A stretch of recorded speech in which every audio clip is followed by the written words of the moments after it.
Wagwan and welcome. So in Jamaican Patois, some English words will have the opposite meaning. For example, the word bad. Sometimes we use the word bad and it actually means good, right?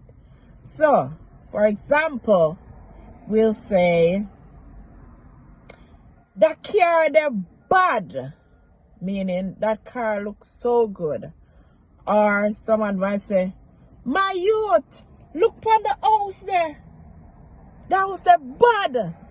Meaning, that house is so beautiful. That house look good. Or they might say, my girl, the food is bad. Meaning, this food tastes so good. My youth, that shoes they're bad. Meaning, that shoes look so good.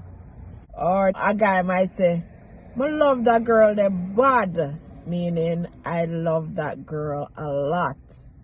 Or a woman might say, I love my man bad. Meaning, I love my man a lot.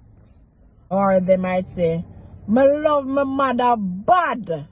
Meaning, I love my mother a lot. Or someone might say, hey girl, that dress there bad. Meaning, that dress looks so good, right? So that's how we use the word bad, and it actually means good, right? That's how we say, that's how we chat. Alright? Please share, comment, like, and subscribe. Big up on yourself. And I'll see you in the next video.